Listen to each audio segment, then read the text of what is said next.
What's good, everyone? Welcome back to the Power Up Podcast. I am your host, Sir Snorlax, aka Dennis, and today is a very special episode, episode number 4. It's going to be all about WrestleMania. And we have some news that came out of WrestleMania that we'll talk about as well, along with both nights' cards.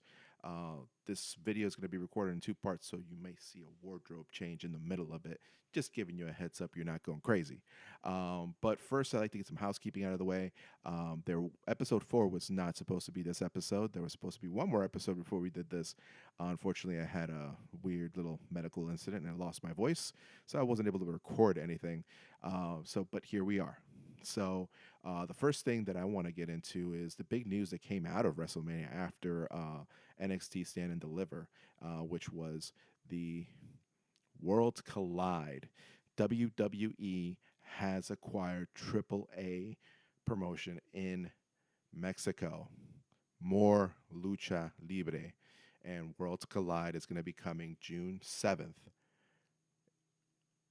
And it'll feature NXT and AAA. It's going to be emanating out of Los Angeles, and it's going to be awesome. I'm hyped for that.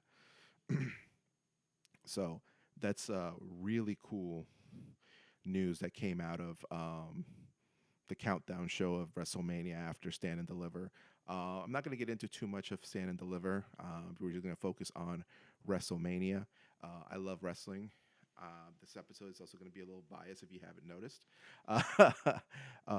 But we're going to get into the card, and we're going to get into what matches we had, what our thoughts were on each match. So this was our card for night 1. All right. In our main event, we had Seth Rollins, Roman Reigns, and CM Punk in a triple threat with Paul Heyman accompanying Punk. Our co-main event was actually Tiffany Stratton versus Charlotte Flair. We also had Rey Fenix versus El Grande Americano. I have thoughts. Rey Mysterio was injured during SmackDown and was not cleared to compete, and Rey Fenix stepped in on day notice to have this match against El Grande Americano. We had the United States Championship match between LA Knight and Jacob Fatu. The grudge match between Jade Cargill and Naomi. And the World Tag Team Championship match, the War Raiders versus the New Day. And kicking off the card was the World Heavyweight Championship match between Gunther and Jey Uso. So, to kick off the show, we had quite a few things happening. First of all, the arena looks fantastic. I like the set design. I like the design of the entranceway and all that. Just looked very Vegasy. Wade Barrett was making his way to commentary, and it was and I didn't realize this until they said it, but this is his commentary debut, and he so far has done a fantastic job. So I thought that was awesome. But moving into our first match, it was Gunther versus Jey Uso for the World Heavyweight Championship match. And it started out with a Fatal Fury promo. That's right, for all my FGC people. Fatal Fury got a huge push of marketing for WrestleMania. I mean, in the mat, you had the Fatal Fury City, the Wolves logo, big in the center. You had Salvatore, the DJ, leading a mini set there before Jey Uso's entrance hit, and he came in through the crowd. There was Uso flags down the ramp. It was pretty awesome. The match was a very hard hitting match. It was just very back and forth, lots of back and forth. Towards the end, Jay was getting hit with Gunther's chops, and Jay just started laughing. It was just laughing. It was pissing him off. It was pissing off Gunther even more. And then out of nowhere, Jay hits a German suplex and a power bomb straight out of Gunther's playbook. hits Gunther with three Uso splashes and then puts Gunther in a sleeper, and Gunther taps. And Jay Uso, is our new world heavyweight champion. Now, there's been a lot of back and forth as to whether this was the right decision or not. Should Gunther have tapped? I think it was. After three matches where Uso lost, Jay needed to get a win here. I mean, and the way that it went down was, I feel, correct. I thought it was a good match. I thought it was a fun match to kick off the show. So the crowd was hype. There was a lot of eating going around. So it was a great match. The next match was the World Tag Team Championship match, and it was sponsored by Clash of Clans, and I will get to that in a minute. But first of all, shouts out to Mega Ran for his new day theme that he did for the heel New Day, since they've turned on Biggie. I love the song. I love the song, and to hear it on that stage, it was pretty awesome. The War Raiders, they were dressed up as characters from Clash of Clans, and I'm sorry, I get the promo, all that. It kind of looked ridiculous because it wasn't like, oh, they were dressed up like these characters, but the gear they were wearing looked real. No, it looked like they came straight from the damn game, and they looked ridiculous. Um, it was very back and forth match. You know, the New Day did some shady things. The War Raiders were just coming at them with everything. Um, Ivar should not move the way he moves, but damn, that man can move. I mean, with the backflips and the splashes and all that, just kudos. Um, but in the end, um, the New Day took advantage. They got the pin. One of them held the legs down so they couldn't kick, so the War Raiders couldn't kick out, and we have new World Tag Team Champions. What I feel was also awesome because it's been a while since they've been a champion. They've been the champions pretty much. They haven't been champions since Big E left, since he had his injury. Um, so it was a great way to conclude that portion of their their transition to these villainous characters. Um, and this is their 12th tag team championship win, which makes them the most of all time. So that's pretty awesome. Our next match was Jade Cargill versus Naomi. This match was probably up there for me with for match of the night. To be honest, it was for one. This is the first singles match without a title on the line in almost 20 years at WrestleMania, and it's the first women's match, singles match without any stipulation. So let's lead into that.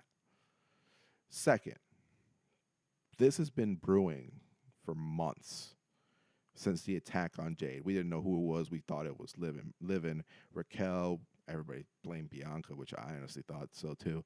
Um, Getting into the entrances, Naomi came out with brand new music, very kind of hard rock music. The yellow caution tape and yellow lighting, and it was all just very much like that. And the new look, the new attitude, I feel is fitting Naomi for sure. Had a little PTSD happening though, as Jade made her entrance because we had a special storm report from one Jim Cantor, and for those of you who live in Florida, when that man appears, it's time to hide. um, but we had her come out, and the building, in the building, and had the design of the set has this building, and it's a tight it's a video wall, and it shows like her shadow coming through the storm coming down, and it was fucking epic. And once she appears, she's got this sick ass lightning bolts um, outfit, and it looked fire. And I'm gonna say it now. If anyone is the personification of Storm from the X-Men, it's this woman. She's just got that look, and it's sick. It was hard hitting on Jade's part. Naomi, you know, is athletic as hell. A couple of the highlights that came out of the match where Naomi went for a dive, and Jade just grabbed her right into a jackhammer, which was sick. Then Naomi went again to go for another dive off the top rope, and Jade caught her into a fall away slam. Naomi had her highlights too. That she did this avalanche bulldog that was sick. It was a counter to a counter to a counter. It was fantastic. Um, at, and I don't know if this is a new finisher for Jade, but Jade had her had Naomi on her shoulders, sitting on her shoulders, flips her, and pretty much pushes her up, flips her, and hits a power bomb.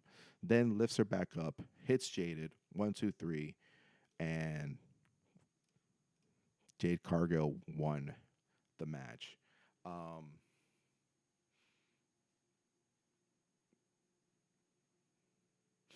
I guess she just came back. I think I would have preferred Naomi win. Just this transition has been freaking fantastic, but I get it. Jade just came back. This is her second Mania match, so giving it to her is one thing. I also would have agreed with Naomi winning. So I'm not. I guess I'm torn on that one. But overall, like I said, it was probably one of my favorite matches of the night. Not my favorite match, but one of my favorite matches of the night. So our next match,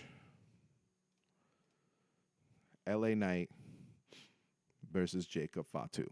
Now, for the United States Championship,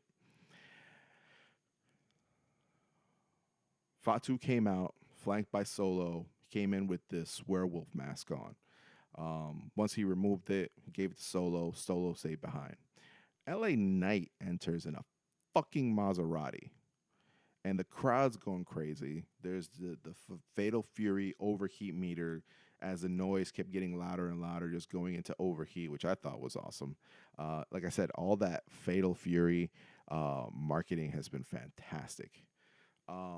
Early in the match,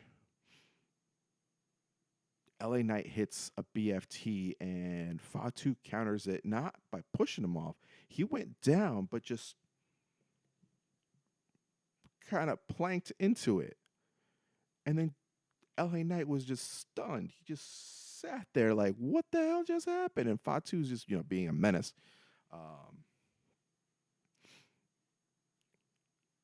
The crowd was into it, and there was Fatu chants, there was LA Knight chants, all throughout the match. I mean, it could have gone either way, and I think the crowd would have been satisfied. But again, it was split down the middle. LA Knight caught Fatu out of a moonsault with a BFT, which I thought was fucking awesome. This one was another one of my favorites of the night. It was up there. I would say I would go as far as to say, out of the matches, Jade and Naomi and LA Knight and Fatu so far at this point were probably my favorite matches of the night. They were neck and neck. But to end it all, LA Knight could not handle heat. Fatu came in with 2 springboard moonsaults, 1, 2, 3, and we had a new champ and Jacob Fatu. This was the perfect move in my opinion. Strap a rocket to him. this guy is gold, and he needs. We're starting with the U.S. Championship. I see him being world champion by next WrestleMania. That's all I'm saying. That's all I am saying. Like, since Jacob Fatu has come in, he just took the ball and ran with it. I mean, ran with it. Probably the best addition to the bloodline when that storyline was happening, and just outshined everyone, I felt, in my opinion. So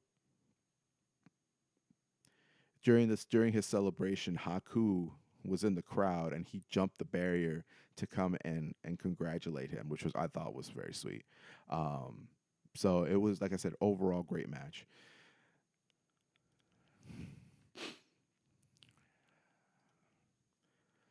El Grande Americano versus Rey Fenix. So this was supposed to be a match against Rey Mysterio, but Mysterio got injured Friday during a match with American Made, and he could not compete. What can I say about this match? I hate that dude. I hate him. I hate everything he stands for. Lucha Libre is sacred, damn it. It's doing exactly what it needs to do. It's pissing people off. El Grande Americano came out with mariachis. I hate it here. Um, Ray Phoenix came out. Crowd was going wild. To think this dude didn't have a match in the card. Ray Phoenix just debuted. His brother has a match, night two. So, like, Lucha Bros are on top right now. We had the AAA announcement. You know, we've got a lot of things going on with Lucha Libre, and it's awesome. Um, it's a high flying match, as it should be. Even on um, Chad Gable's part, um, he's got that plate in his head. Ray Phoenix can't, walks the ropes and kicks him in the head. Um, Phoenix's foot is hurt. Um, at that point, Americano takes advantage, wins the match, um, and I still hate it here. I don't have much else to say about this match. I thought it was an awesome that Ray Phoenix got the debut, but I felt Ray Phoenix should have won. I mean, this is what, like, his third match in to the WWE, and he's lost already. I mean, I don't know, especially to this fool. So, I thought we could have gone in a different direction. See, I thought he was finally going to get unmasked during this match, and then we would reveal what we already knew to be true, which was that he's Chad Gable. Now this match, Tiffany Stratton versus Charlotte Flair for the WWE Undisputed Women's Championship. Let me tell you something. This lead up has been insane.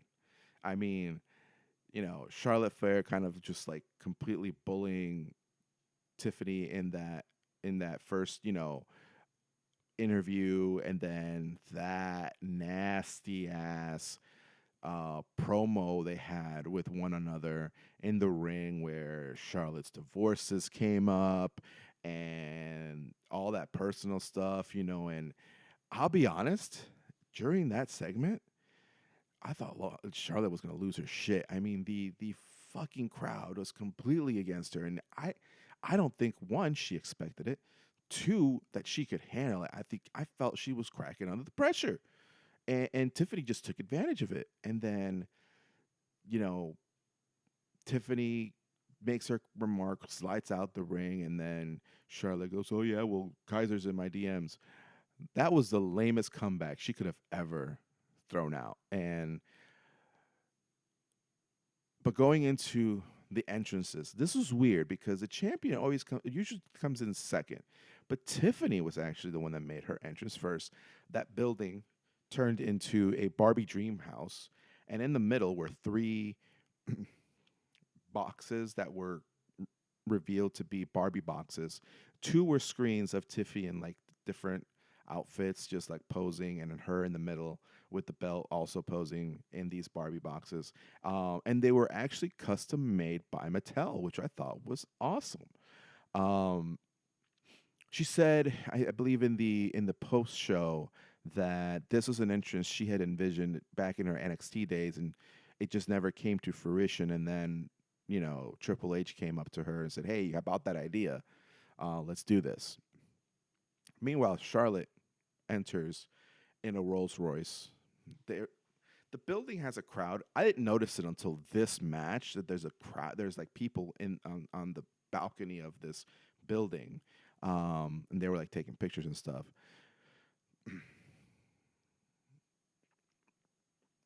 I wish they hadn't both worn pink because it got very confusing sometimes.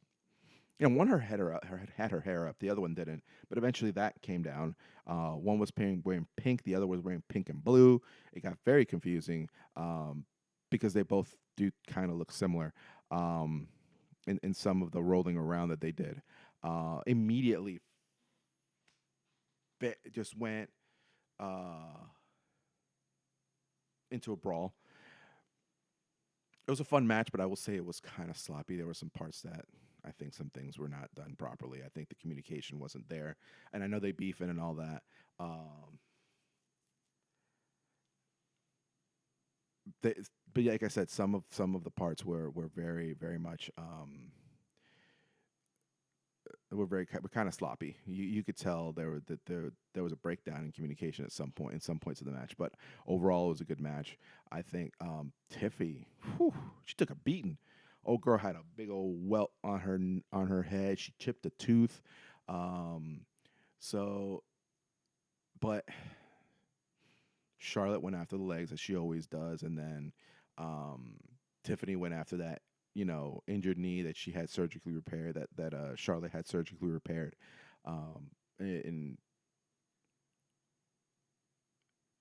there was a point in the match where Charlotte took over, and it looked like this was going to be a typical Charlotte WrestleMania match. She was going to win. Tiffany turned it around, hit the prettiest moonsault ever. By the way, one of my favorite moves, even back from when Christopher Daniels had the best moonsault ever. Just it's just an awesome thing to see. And still, your women's undisputed champion, Tiffany Stratton. Perfect move. I felt like this was kind of like the passing of the torch. Charlotte doesn't need the belt, in my opinion, with all her accolades. As much as I don't like her, because I don't like her, I always had a disdain for her for some reason. Um, you got to give credit where credit is due. And the fact of the matter is, she's where she's at for a reason. She's worked her ass off to be where she's at. So I feel like she's at that point in her career where she doesn't need a belt to be relevant. So I feel that this was just like a passing of the torch type situation, which I think is awesome. Now I do want to give a disclaimer. There's going to be some bias, so much bias, as you can tell. But it's time for the main event. Oh yeah, somewhere down the line, I think it was before this match, Shawn Michaels came out and announced that there was like 61,000 plus in attendance, sold out arena. It was funny because he kept waving his hands around. And you could see the giant card he had in his hand with these giant numbers on it. Why did it have to be that big? Like he could read, unless he's really that blind. Which I know he's got that whole lazy eye thing, but still, like that was everybody knew before he made the announcement. Um, Triple threat match. Seth Rollins came out in this like black gown, weird like black gown with like this collar thing. My man pulls out a flamethrower and just starts shooting that thing. It was sick. Then when he puts down, but then when he stops with the flamethrower, lights go out. Then this light just shines off of him, and he's now in white, which I thought was cool.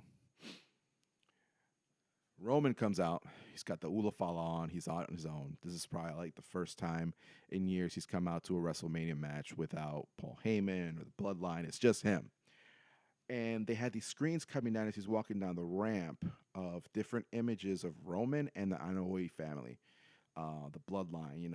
We have pictures of the Wild Samoans, Rikishi. I think I saw Umaga in there. Um, even pictures of I think I saw a picture of The Rock in there. Maybe I may or may not have seen that, and pictures of Roman through the years as well. And I thought that was awesome to come out to that. Gets in the ring, and then we go to a video package, and it's CM Punk cutting his famous ECW. I don't do drugs. I don't drink. I don't smoke. I'm straight edge. My addiction is wrestling promo from back in the day, and it's like it's like the video from the original promo and him present day, and it was going very back and forth. um, as This Fire Burns by Killswitch Engaged is playing, and I lost my shit. It got me a little weepy. um, there's footage from OVW, from the resurrected ECW, and from his time in WWE before he left. Um, and it was emotional, and it was awesome. And then we transferred back to the arena, and Living Color is in the ring. It's in the arena playing Cult of Personality while Punk comes out with Paul Heyman to the main event. That to me, that right there, that's perfection for me. We got This Fire Burns. We have Living Color playing Cult of Personality. We have Punk being walked out by Paul Heyman to the main event of WrestleMania. I mean, the childhood dream came true. Um, they come out and they all start brawling. Spills out of the ring, spills into the crowd. Uh, Seth and Punk are beating the hell out of each other with fucking trash cans and going through the crowd. And then once they get back into the ringside area, well, right before the ringside area, here comes Roman. Just jumps the barricade and hits him with this big ass. Uh, clothesline. It was just the crowd. I think people in the first three rows got hit too. Um, it was back and forth. There were spots between all of them, and it was sick. At one point,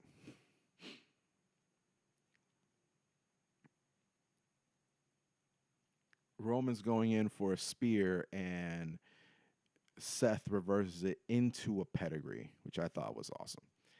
Um, then, as Seth and Roman are sitting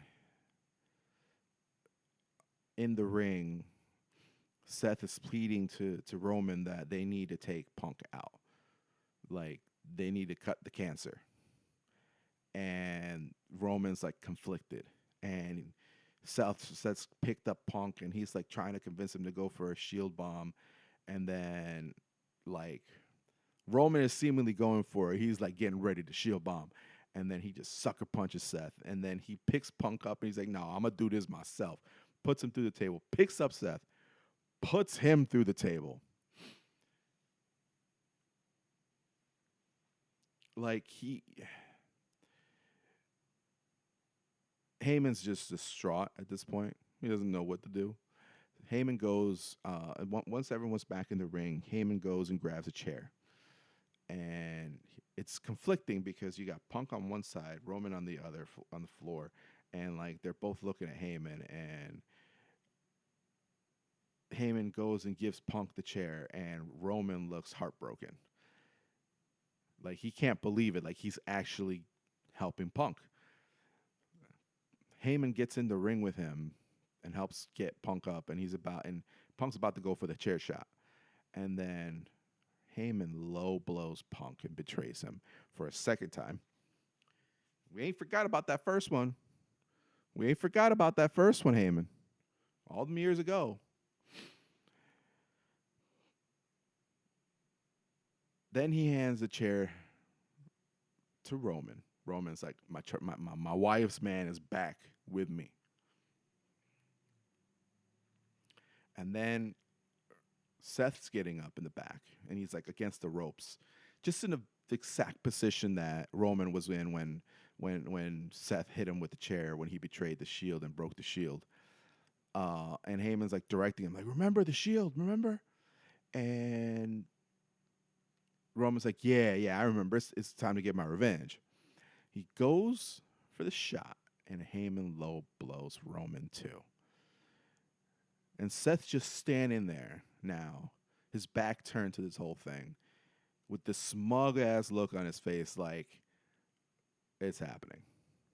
Like, this is exactly how I planned this to go. Gets the chair, hits Roman, stomp to the head, and Seth Rollins wins the match. I'm pissed for a variety of reasons. I knew Paul Heyman was going to do some shady shit. Not that. It was a great match overall. It was my favorite match of the night. I mean, my top 3 matches probably went triple threat, Naomi, Jade, U.S. Championship between Fatu and L.A. Knight. Um,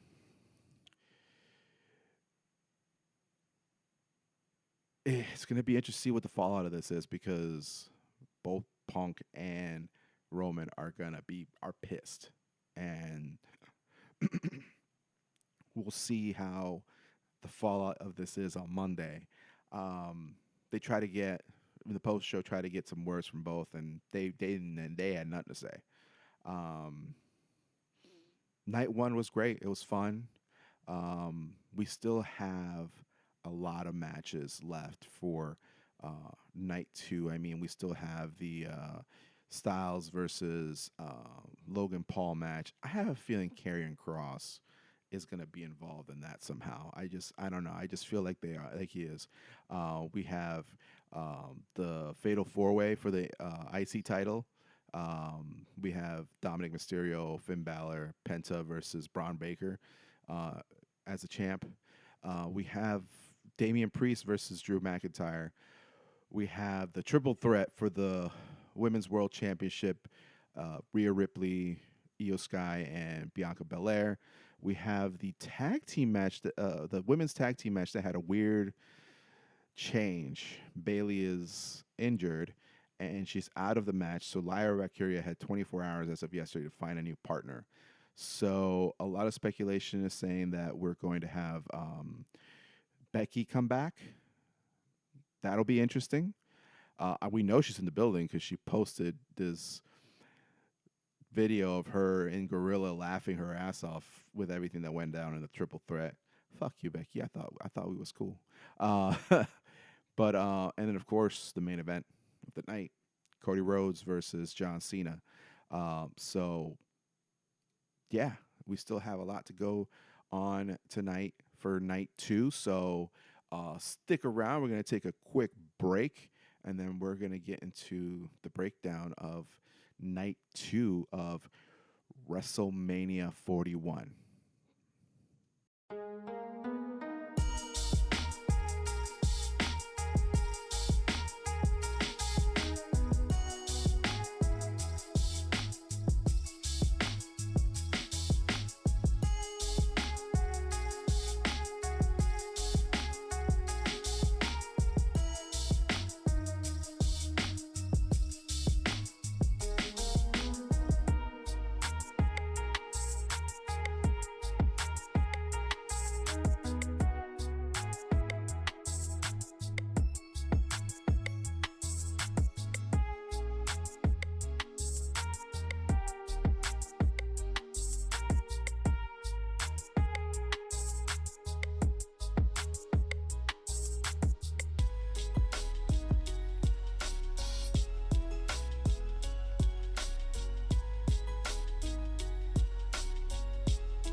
What's good, everyone? Welcome back. And it's night 2 of WrestleMania. I'm going to get right into it with our card. Here was our card for night two. I am literally recording this after the final match, so we're gonna get into this pretty quickly. Um, our matches tonight, we had the main event, of course, the American Nightmare, Cody Rhodes versus John Cena for the undisputed WWE Championship. We had AJ Styles versus Logan Paul. We had the triple threat match for the Women's World Championship, Rhea Ripley, Io Sky, Bianca Belair. We had the Sin City Street Fight between Damian Priest and Drew McIntyre.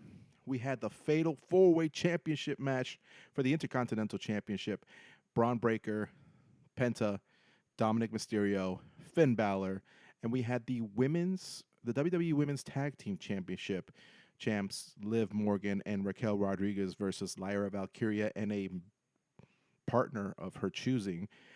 And of course, we have Randy Orton's open challenge after Kevin Owens had to step away for neck surgery due to injury. So we're going to get right into it with our very first match. The triple threat match kicked off the show right before Stephanie McMahon kicked off the show itself, welcoming us to WrestleMania. Talked about the last time that WrestleMania was in Las Vegas, and you know she was 16. Now her middle daughter is 16. It's a sweet kind of moment. But the triple threat match, the entrances were awesome. Rhea Ripley came out with this headgear that kind of resembled the Batman Who Laughs, but instead it was like skull hands around. It was pretty sick. Right from the jump, as soon as the bell rings, Rhea and Bianca were just bickering at each other, and Io gets in the middle, reminds them she's the champ. It was to me, after all is said and done, match of the night. They kicked off the show hard, and I don't think anyone was able to top it. It was hard hitting. It was high flying. It was everything you wanted out of these three awesome superstars. There was a triple avalanche back suplex that took place. Rhea Ripley hit midair big boot to Bianca. Rhea was in the middle rope, and Io tried to do a poison Rana, and Rhea counters and flips her over into the post. And at this point, Bianca went for a KOD. Rhea countered. Rhea went for the Riptide. Bianca counters, hits Ripley with the braid, and then hits the KOD. And as she's going for the pin, Io comes with the over the moonsault, hits both of them. Bianca gets pinned, and we have, and still, women's world champion. Her parents were in the crowd, and it was an awesome moment. I think Shinsuke Nakamura put a post out that is like the first Japanese win in like 20 years. So that was awesome. So, like I said, match of the night. I don't want to spoil it because it was an amazing match. Our next one was the Sin City Street Fight. I'm gonna be honest with you. I didn't take many notes on this match only because I was so enthralled with the violence. It was a pretty decent match. It was sponsored by Doom, the Dark Ages. Drew came out with this like Doom Slayer gear, and then Damien's coming out, and he's got Kerry King of Slayer playing him out to his entrance. It was an awesome entrance. It was exactly what it needed to be. It was a violent street fight. Tables, steps, chairs, everything was involved. The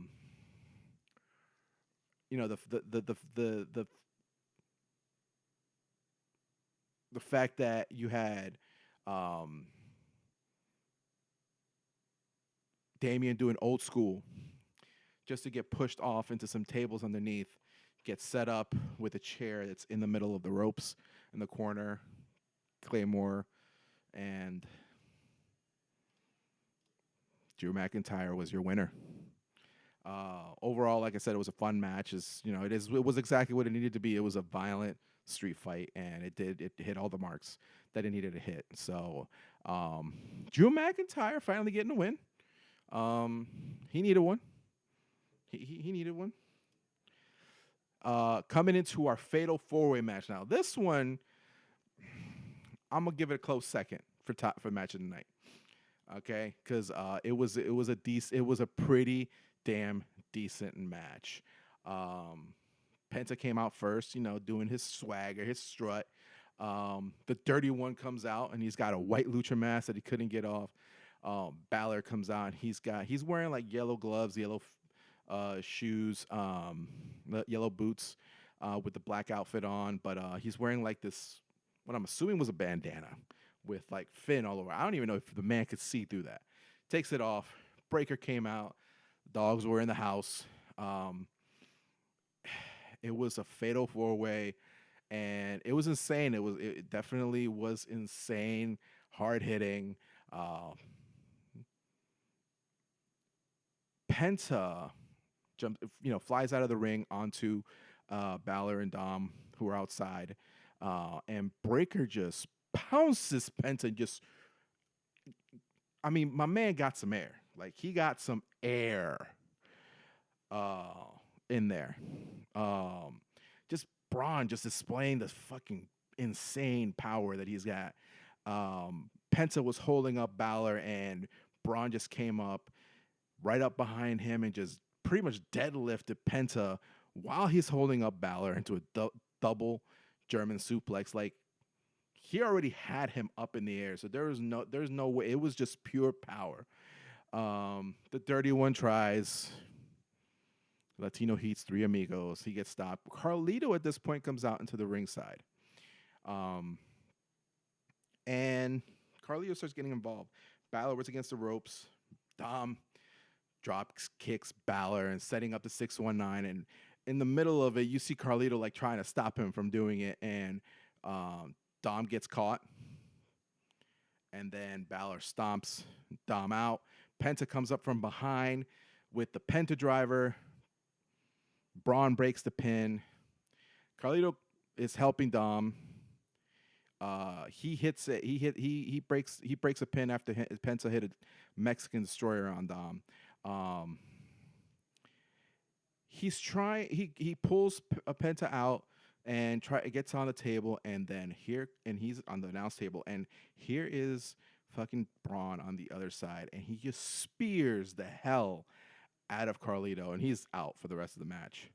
The ending sequence was just chef's kiss. Braun spears Penta. Dom hits Braun with the 619. Balor drops Dom. Balor sling blade onto Braun. Then coup de grace pins Braun. Dom goes for the frog splash onto Balor. And Dom pins Balor. That's right. Dirty Dom pins Balor. New champ. Great storytelling. Like I said, number 2. And then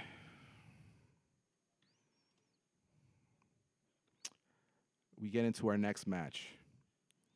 Like I said, Dirty Dom wins the Intercontinental Championship, and we get into our next match. Randy Orton, open challenge. Orton comes out. He gets serenaded by the crowd singing his music. This is Orton's 20th Mania. Ironically, this is my 20 watching. This is the 20th time I've watched Mania live, as it's happening. So I'm a fan. When I was younger, I couldn't afford it, but this is like 20 WrestleManias. He didn't want to miss it. He cuts a promo, and then we're waiting,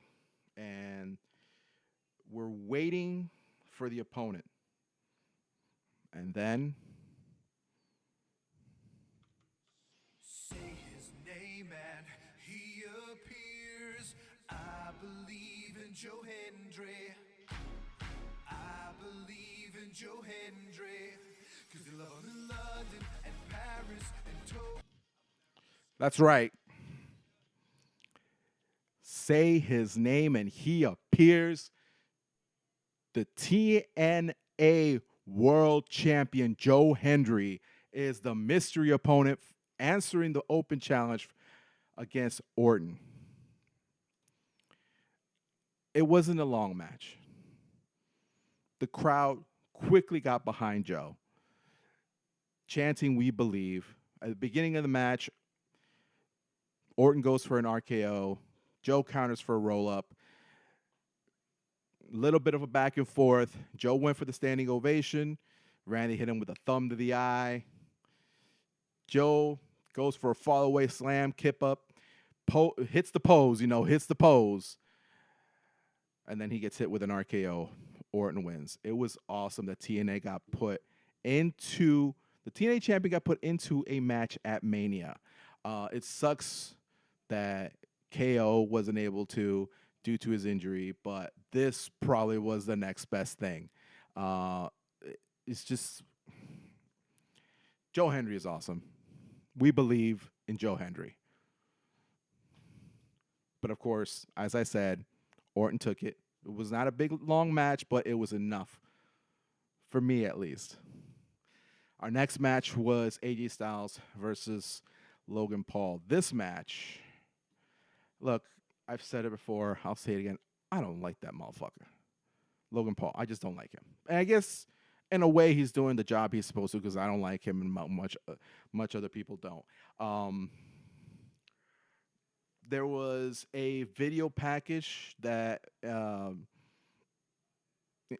AJ Styles and Logan Paul that featured a lot of videos through the years of AJ Styles, including his time in TNA, which I thought was awesome. They've been referencing in the storyline that includes Karrion Kross, about AJ going back to his evil ways, old school, back in the eights days when, AJ was like kind of on his own. So it was a decent match. Paul's athletic, and he hits this huge lion salt from way across the other side of the ring to Styles. At one point, Paul hits AJ Styles with a Styles Clash. AJ immediately just gets up, gets Paul up into the Styles Clash of his own. So that was a cool back and forth thing through the match. They just kept going back and forth. And then at one point, one of Paul's goons comes out to try to give Paul brass knuckles, but then his hand gets grabbed by none other than Karrion Kross. Then AJ comes out, takes out this dude, and Kross is begging AJ to use the brass knuckles. AJ takes them, tosses them, and then punches Kross. AJ goes to go for the elbow, the phenomenal forearm, and Paul counters, punches Styles, then hits with his finisher, and unfortunately, Paul wins. So he's 3-1 now. And the only guy that's beaten him is Seth Rollins, from what was said on the post show. So it wasn't my favorite match. I don't feel that he needed the win. I feel AJ needed the win. He just came back the whole 9. I felt AJ needed that win. But it's expanding on Karrion Kross's story with AJ. So I'm hoping that something else, pays off towards the end for that. So the next match, the Women's Tag Team Championship match. Liv Morgan and Raquel were the champs versus Lyra Valkyria and an opponent and a partner of her choosing because Bayley got taken out on Saturday. Suspected that it was Liv and Raquel. I'm going to tell you, I kind of figured who this mystery partner was going to be, and it's as expected, it was Becky Lynch, who was replacing Bayley. There was a big ovation for Becky. She hasn't been back. She hasn't been around for almost a year. Liv was scared shitless. Lyra from the beginning of the match started showing out. But So she came out with these wings, right? And she had these feathers in her hair, in her braid. And anytime she got hit, feathers just went everywhere. It's like a fucking chicken got blown up. And then um, Wade Barrett actually references the feathers going everywhere. So I thought that was hilarious. Um, Raquel. Raquel dominated the match. Raquel showed off in the best way possible by using her power. She was she was the she was I feel the star of that match because like I said, she just dominated the majority of the match. Um, Towards the end, Lyra saved the match after Liv hit Becky with an Oblivion. Lyra takes out Raquel afterwards. Becky hits the manhandle slam, and we have brand new women's tag team champions. And if I'm not mistaken, these ladies are going Tuesday to NXT to go up against Gigi and Tatum. So that's going to be an interesting match. Um, so in the midst of all this, after this match, the glass broke. Here comes Stone Cold in a four-wheeler. I don't know if he was already hitting the sauce. Because my man comes around, he's done this so many times. He's supposed to go around the ring. My man, when he makes the first turn, fine, goes in front of the announce tables. When he's about to make that other turn, slams right into the barricade and knocks some person over. Like, it was so bad, Nick Khan came out and checked on the person while Stone Cold cut his promo and announced the attendance numbers for night 2 and overall. So I hope the person's okay. I haven't seen anything online about the whole thing. All right, so let's get into the main event of the evening. That's right, the undisputed WWE Championship match between the champ, the American Nightmare, Cody Rhodes, versus John Cena. Now, from the jump, Cena's music hits. And it's just text on the video screens. It's just white text with a black background that says John Cena. There's no colors, there's no video package, nothing. Just absolutely nothing. It was like this weird, like somber experience because he's coming out and he's just walking down. He's not really doing much. He's not, just straight to the ring. Then we get some some rock music, that generic rock music playing, and it's motocross riders coming through for Cody's entrance. They line up eventually at the entrance ramp, and from under the stage, here comes Cody. His music hits, and he's got a helmet on, the American Nightmare skull helmet. But once he steps forward, it opens up like a freaking Iron Man mask. It was pretty dope. He did his thing, walked down to the ringside and greeted his wife Brandy, his daughter Liberty, his mom and sister. They were at ringside, and gets in the ring, and Cena just has complete disdain for the crowd, just making faces and gestures at them, like, you know what, forget y'all. They're face to face pretty much as they get announced, and you could feel in the air. This is a big fight feel in the air right now. Like, just it hasn't even started. The crowd starts chanting, and it's divided between "Let's go Cena" and "Cena sucks." And Cena's like, "Nah, screw y'all." Rhodes came in hot, but then Cena was able to take over and slow down the pace, and Cena moved like Cena moves, but at a slower pace. He was just taking his time, like just move by move, and he was just taking it to Rhodes. Um, there was, he did some cheap stuff, poke to the eye. He did his moves of doom.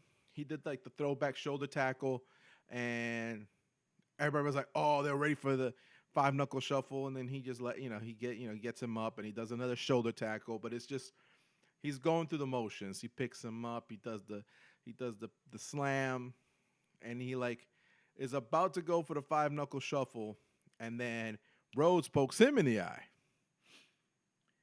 Then Rhodes goes for the bionic elbow, and then Cena reverses it and attempts an STF, but Rhodes gets out. Cena hits Rhodes with an AA, and he kicks out. Um, and finally, when he gets him down again, he goes for the five knuckle shuffle. Except this time, it's a "you can't see me" to the crowd instead of Rhodes. And he goes for another AA, and then Cody reverses it into a pin. They keep going back and forth. Cena gets him up onto the rope, onto the turnbuckle, and he hits the avalanche AA, from the top rope, and Rhodes kicks out again. Cena went for standing leg drop that he usually does, and as Cody was getting up, he reverses it into a power bomb. Cody goes for the crossroads, but Cena reverses it into an AA, then followed up with an STFU, as it was called by Michael Cole. Not STF, but STFU, like it used to be called. I would love for them to call it the FU again, to be honest with you. Not the AA, the FU, like it should be. Like it should have been from the beginning. At some point, the ref gets taken out. Cody reverses an AA and hits the crossroads, but there's no ref. So Rhodes goes up, tries to get the refs, get back up, and Cena exposes the turnbuckle. Again, that heel Cena is just, doing heel stuff. Cena slams Cody's head into the turnbuckle twice. Then he hits an AA, pin. The ref's now up again. Cody kicks out. And then music hits, and it's Travis Scott's Fiend, and here comes Travis Scott with that hardcore belt that he had on back in Elimination Chamber, and Cena is sitting there, and he's laughing hysterically. So he walks over, and he helps Scott get on the ring apron, and then, he wants to, get some of Cody, and Cena picks him up, and he's trying to get him over to Scott, and then Cody reverses and pins Cena, and Scott pulls the ref out of the ring. So ref's out again. And then at this point, Cena goes and grabs the belt. And he tries to hit Cody with it. Cody stops him. And then Cody goes to hit Cena with the belt. Cena's begging for mercy. And Cody just couldn't bring himself to be that guy, to just hit him with the belt. He didn't want to embrace that bad side. And then as Cena's begging for mercy and Cody hesitates, kick to the nuts. Then he picks up the belt, hits Rhodes with the belt. Ref comes back in. Cena pins him. And Cena is the new WWE undisputed champion, surpassing Ric Flair's 16 times championship wins, and has won the 17th in his final WrestleMania match. Now, there's been a lot of discourse just since the match ended about a few things. One,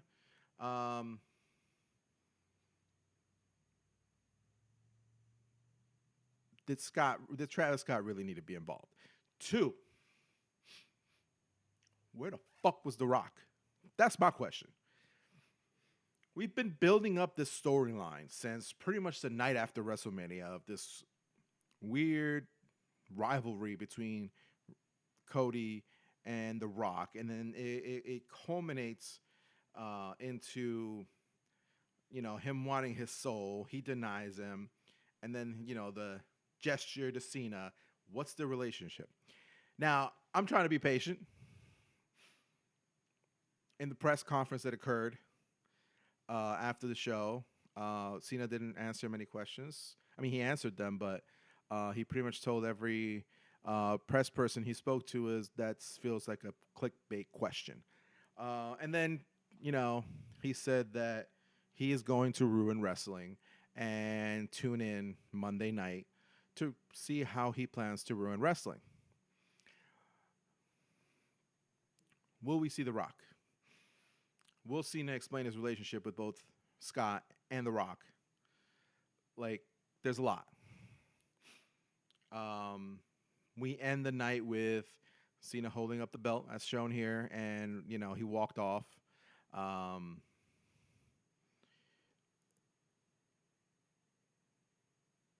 Everyone was happy as he's walking out.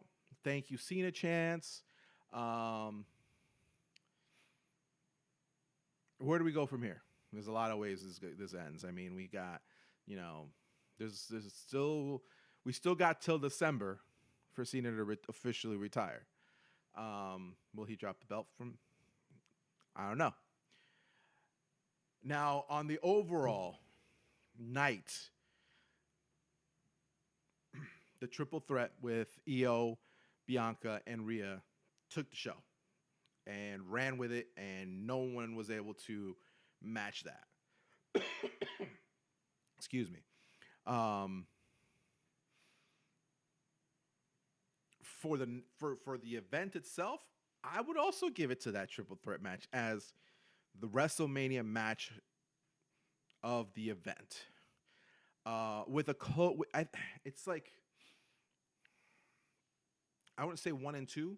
I'd say like 1A and 1B when it comes to both triple threats, the women's triple threat, and then the Reigns, Punk, Rollins triple threat. I think it's like 1A, 1B. That's my personal opinion. But I would put the women's 1A, the men's 1B overall. It was just an incredible match. They rocked it. Um, there's a lot of things that I'm looking forward to see, like what's going to happen between AJ Styles and Karrion Kross after that interaction. Or are we going to see, who's going to step up to be the new challengers for the belts? What's Dominic going to do? Do we continue the feud with Damian Priest and Drew after Drew took him out in that street fight? Will we see Joe Hendry again? So, but for the overall event, on a scale of 1 to 10, I would give it like an 8. Was it my favorite? No. Did it surpass last year? No. That was a big event. I felt like a really big deal with the stories that were happening and all that. But it wasn't bad either. I enjoyed myself. I enjoyed the event. All the matches kept me, interested, with the exception of the Grande Americano. The only reason I watched the match really that I really won because of this, and two was Rey Fenix. But I'm just was never really interested with that match to begin with. But it was still entertaining. The show itself was very entertaining, and I can't wait to see what happens on Monday night. By the time this comes out, this will, Monday Night Raw will be passed. The Raw after Mania will be passed, and we'll see, we're probably going to see some debuts because we always see some debuts. You know, the fallout, we've already been teased a little bit of it from Cena, the fallout of the event. What's Punk going to do with this whole betrayal? What's Roman going to do? Will we see an alliance with Punk and Roman? That would be interesting. What's the relationship between Seth and Heyman now? Like, are they actually like working together? Was this like a one off, an offshoot, whatever? I don't. It didn't look like it was going to be a one-time thing. Um, so yeah, that was that. Those are my reactions and my thoughts to the event. Um, Thank you all as always, and keep you guys keep me going. So thank you for the support, um, and I hope that you're enjoying the show. We'll get back to more video game stuff in episode 5. I know that lately it's been a lot of wrestling talk in these shows in these episodes, but it's Mania season. It happens. Um, so yeah, thank you all for the support again. Like, subscribe. If you got any thoughts, what were your thoughts on WrestleMania? What was your favorite match? In the comments, let me know. All right. With that said, as always, be good or be good at it.